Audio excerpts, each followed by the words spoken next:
잠언 12장도 28개의 28개의 격언, 잠언이 들어 있습니다. 그래서 쭉 10장부터 오늘까지가 91개의 잠언이 이렇게 쭉 지어지고 있습니다. 그래서 각 구절마다 묵상해보면 인생에 어떤 지혜를 얻을 수 있고 우리에게 유익을 얻을 수 있다라고 볼 수 있습니다. 일단 1절 말씀 보면 훈계를 좋아하는 것 그리고 징계를 싫어하는 것, 그 두 가지가 결과가 달라지는데, 훈계를 듣는 것을 좋아한다라고 하면 그 사람은 지식을 좋아하는 자가 돼서 지식을 더하게 될 것이다 라는 것을 말합니다. 그러니까 어떤 나에게 누군가가 와서 훈계, 가르침, 깨우침의 말을 줬을 때 그걸 기분 나쁘게 생각하지 않고 그것을 호기심으로, 일단은 중요한 태도가 호기심인 것 같아요. 남이 나하고 다른 생각을 얘기했을 때, 또 다른 입장에서 말했을 때 그걸 언짢게 생각하기보다는 저렇게도 생각할 수 있겠구나 하는 어떤 호기심, 그런 것들로 받아들이게 되면 우리의 어떤 인식의 폭, 뭔가를 깨닫는 폭이 더 넓어질 수 있는 거죠. 내 견해에다가, 내 눈에다가 다른 사람의 눈을 더 첨가하는 것이기 때문에, 물론 그 중에는 버릴 것도 있습니다만은 그런 것 자체를 항상 부정적으로만 받아들이지 않는 태도가 성숙한, 더 나은 인간의 모습인 것 같습니다. 그런데 이제 징계를 싫어한다라고 한다면, 이제 나한테 뭐 꼭 나쁘게 얘기하고 나에 대해서 잘못을 지적하거나 또 나쁘게 얘기했을 때 그것을 싫어하고 언짢게 생각하는 거죠. 기분 나쁘게 생각하는 거죠. 그런 것 자체가, 기분 나쁜 것은 아마 만국 공통일 겁니다. 뭐 기분 안 나쁜 사람이 어디 있겠습니까? 그런데 사람은 그것을 분별할 수 있어서 저게 기분은 나쁘지만 내가 좀 잘못한 점이 있구나 하고 그런 것들을 받아들이고 고치면 더 수준 높은 인간이 됩니다. 그러나 그런 것들이 있었을 때 기분 나쁘게 생각하고 받아들이지 않게 되면 더 이상 발전을 하지 못하죠. 근데 여기서는 아주 극단적으로 얘기를 합니다. 그런 사람은 짐승, 뭐 이렇게 얘기하죠. 그리고 짐승처럼 어리석다라고 그렇게 얘기합니다. 그러니까 짐승이라고 사람과 대비해서 얘기할 때 짐승은 사람에 비하면 말이 통하지 않죠. 말이 통하지 않는 게 제일 크고, 또 짐승은 대부분 자기 본능에 충실합니다. 어떤 사리 분별할 줄 모르고 눈앞에 있는 본능에 따라 움직입니다.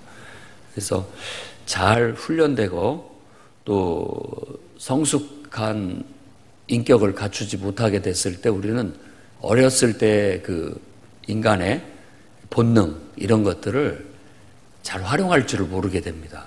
그냥 배고프면 먹고 또 그냥 졸리면 자는 그런 정도의 삶은 살 수 있지만 그 이상 인간으로서 더 수준 높은 삶을 구사하지는 어렵게 된다는 거죠. 그래서 이 잠언은 바로 사람이 어떻게 하면 가장 자기 자신을 잘 활용하고 어떻게 하면 최고의 가치를 발휘할 수 있도록 살아갈 것인가에 대한 격언을 담고 있다는 걸 알 수 있습니다. 그 다음에 또 살펴볼 수 있는 게 3절 말씀, 사람은 악으로 서지 못한다. 의인은 뿌리가 견고하다라고 그 잠언을 주고 있는데, 사람이 이 악이라고 말하고 그 뒤에는 이제 의인은 뿌리가 견고하다, 뿌리에 대한 얘기를 하고 있습니다. 그러니까 사람이 어떤 악을 앞세워서 그 나쁜 수단, 나쁜 방법으로 순간적으로 뭔가를 얻을 수 있고 그것을 성취하는 것 같이 보이지만 결국은 그것은 오래가지 못한다라는 뜻입니다. 근데 의인은 항상 방법을 바르게 쓰고 또 수단을 올바르게 함으로써 그 뿌리가 튼튼해서 흔들리지 않는다. 된다라는 그런 의미로 볼 수 있습니다. 그래서 우리가 생각해 봐야 할 것은 어떤 꿈이나 목표, 계획도 좋을 뿐만 아니라 그 수단, 방법도 좋아야 된다. 욕먹을 일이라든지 나쁜 방법으로 어떤 것을 성취하려고 하는 유혹을 떨쳐야 된다라고 말하고 있습니다. 그 다음에 4절 말씀을 보면 어진 여인은 지압 위에 면류관이고 또 욕을 끼치는 여인은 지압 위에 뼈가 썩음과 같다. 이렇게 얘기하는 건 부부 생활에 대한 잠언입니다. 인간관계에서 가장 깊숙한 관계는 부부의 언약을 맺은 관계입니다. 사랑의 관계죠. 그래서 마치 두 사람이지만 하나의 인격처럼 한 사람의 몸처럼 그렇게 화합과 협력을 이루게 되는 신비가 바로 부부의 관계라고 볼 수 있어요. 그 신비로운 관계를 예수 그리스도와 교회의 관계, 그러니까 하나님과 우리와의 사랑의 관계에 거의 흡사할 정도가 된다라고 해서 성경에서도 이 부부간의 관계를 하나님과 우리와의 관계로 비유로 많이 쓰고 있을 만큼 훌륭합니다. 그렇다면 정말 부부 관계가 좋으면 서로 인격적인 두 인격체가 만나서 더 화합과 협력을 잘 이루는다면 하나님과도 관계가 좋을 수 있을 가능성이 높고 또 하나님과 관계를 잘 맺는 사람이 또 정말 사랑하는 진실한 사랑을 통한 부부의 관계나 이런 생활도 잘 할 수 있게 될 것이라는 그런 원리가 성경의 가르침입니다. 그래서 어진 여인이라고 말했지만 그 여인은 아내를 말하는 거죠. 지아비는 남편을 말하는 거고. 그래서 어질다 뭐 이렇게 표현을 하고 있는데 선하다, 좀 착하다 뭐 이런 의미를 가진 단어입니다. 그런 아내는 면류관이 된다. 이걸 반대로도 생각해 볼 수 있습니다. 어진 남편은 아내에게 면류관이다. 이렇게도 볼 수 있는 거죠. 그러니까 이렇게 얘기했지만 이걸 뭐 여성 중심으로만 꼭 해석할 것이 아니라 입장을 바꿔놓고도 생각할 수 있다라는 겁니다. 또 욕을 끼치는 여인은 배우자를 정말 근심케 해서 뼈가 썩는다라는 건 굉장히 근심하게 만든다라는 것입니다. 뼈는 우리 몸을 지탱하는 그런 것인데 이게 썩는다면 우리가 얼마나 힘들겠습니까? 지탱할 수가 없다라는 그런 뜻이 되는 거죠.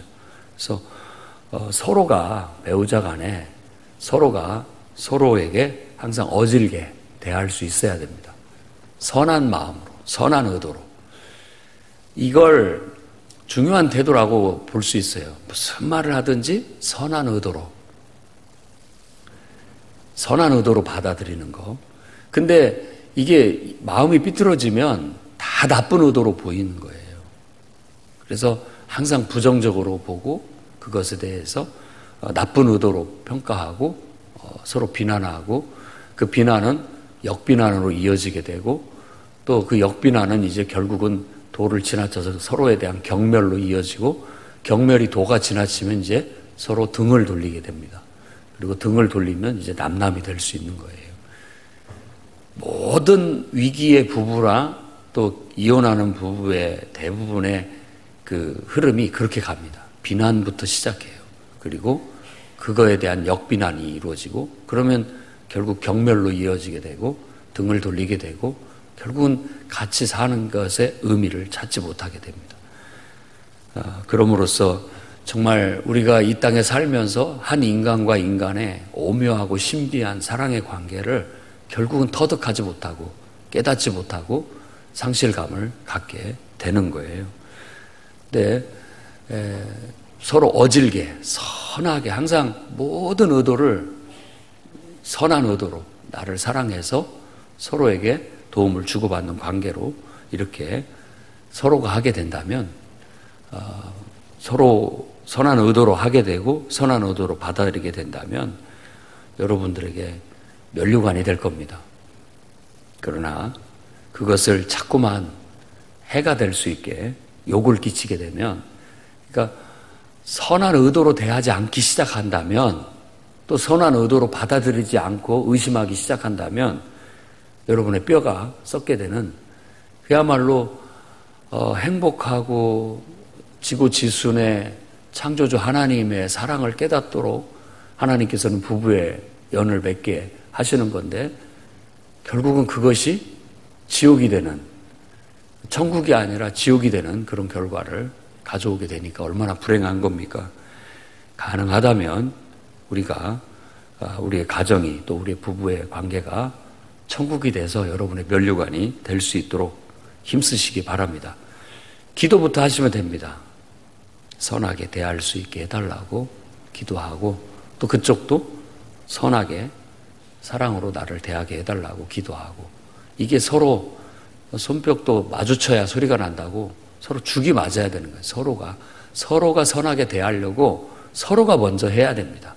저쪽이 해준 만큼 나도 해주겠다라고 계산하면 안 되죠. 나는 선하게 대하고 그쪽이 악으로 계속 대한다면 결국은 언젠가는 그 관계는 깨어지게 되겠지만, 내가 선하게 대하면 그쪽도 선하게 대할 확률이 높아져요.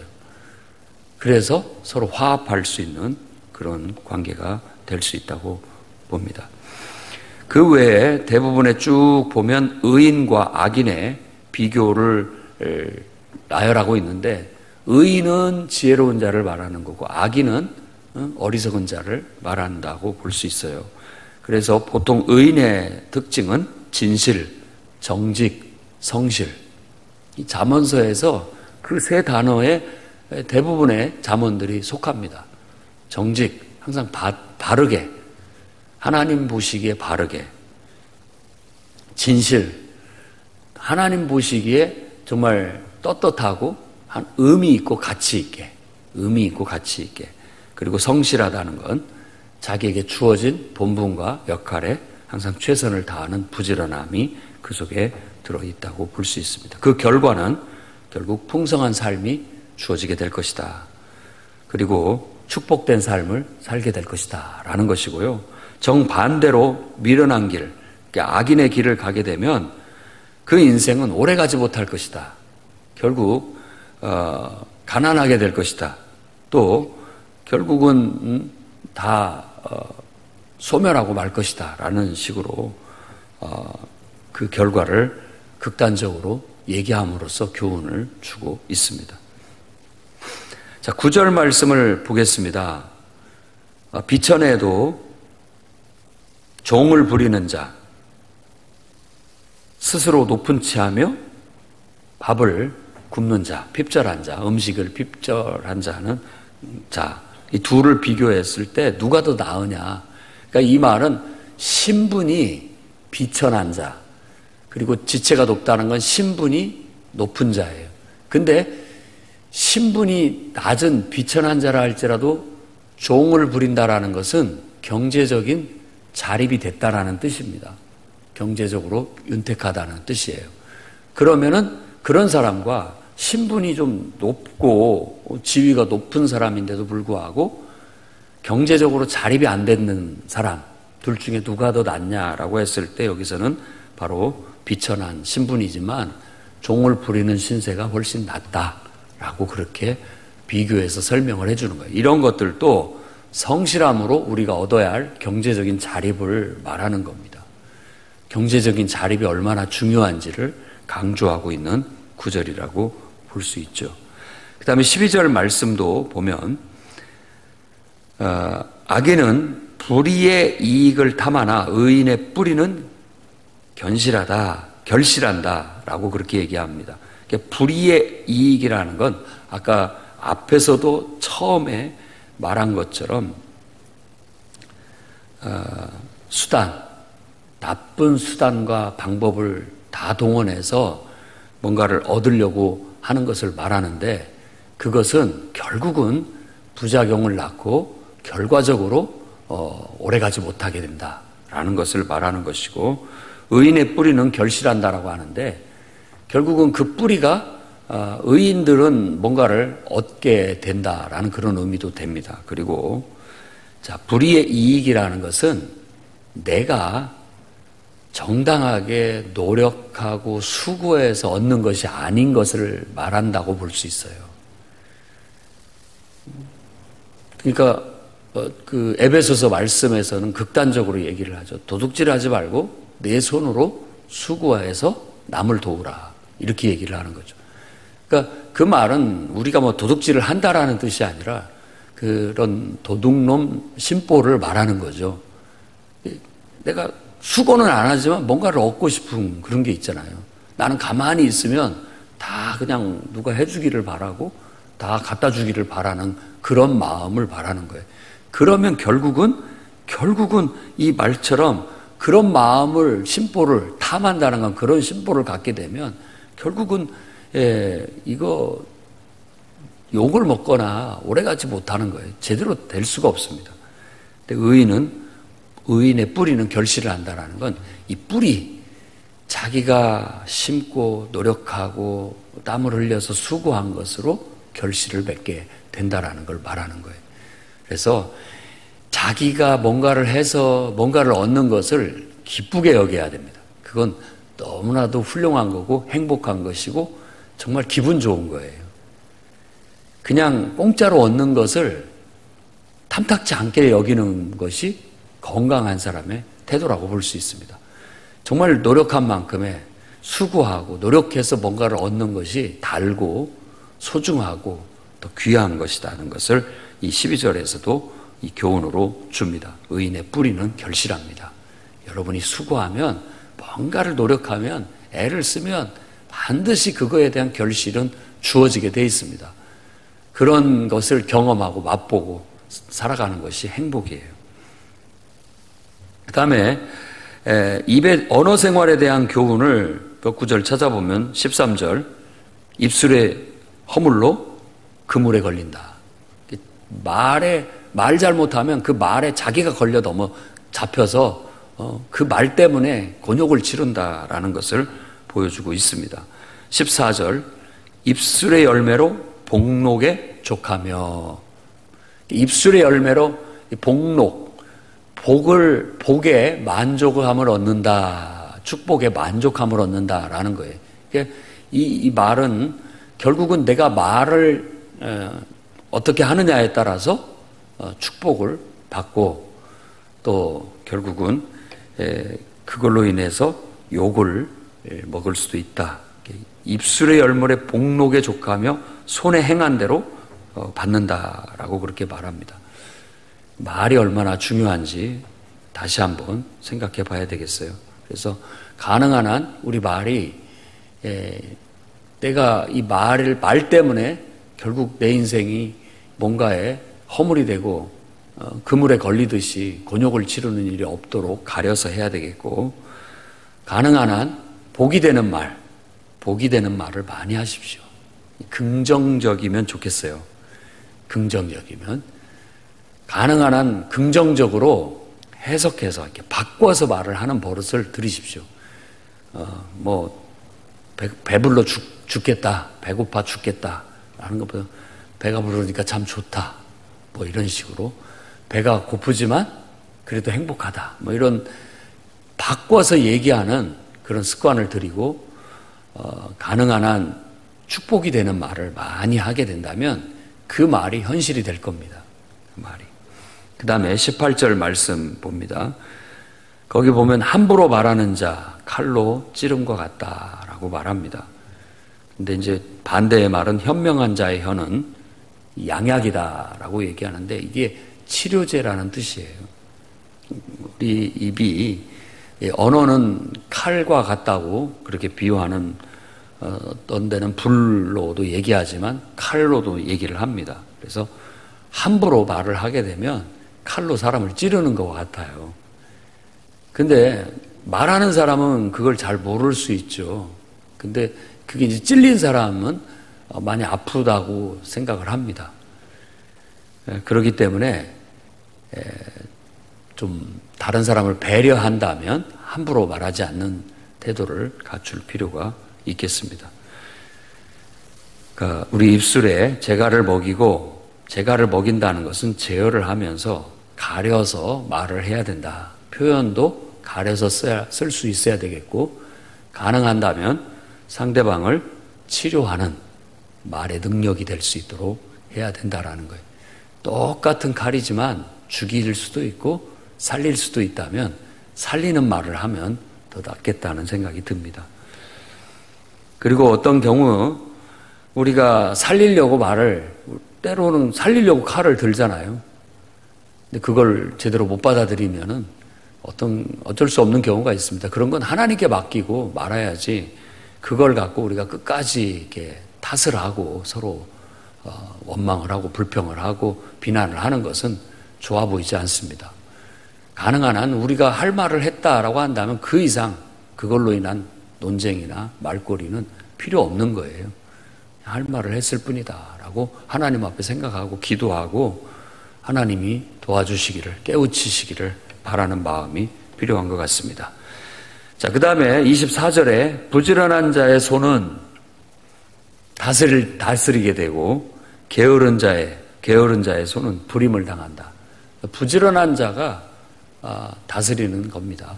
항상 부지런한 자가 지도자가 된다는 뜻이에요. 게으르면 항상 남에게 끌려다니게 되는 것이죠. 그 다음에 26절 말씀도 의인은 이웃의 인도자가 되고 악인의 소행은 자신을 미혹한다라고 그러는데, 여기서 해석이 이웃의 인도자가 된다라는 말은 이웃의 모범이 되고 지도자가 된다라는 뜻이고요. 악인의 소행은 자신을 미혹한다. 자신을 미혹한다라는 말은 자신을 잘못된 길로 이끈다, 이런 뜻입니다. 미혹이라는 것 자체가 잘못된 길로 이끌어가는 것을 말하는 거예요.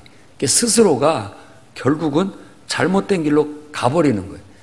내가 모범적이지가 못하니까 다른 사람을 이끌 수도 없고 도울 수도 없는 거죠. 내가 먼저 모범을 보여서 내가 잘 살면서 다른 사람을 이끌 수 있고 모범을 보이면서 지도해 나갈 수 있는 그런 인격이 바로 잠언서가 꿈꾸는 그런 인간상이라고 말할 수 있는 겁니다.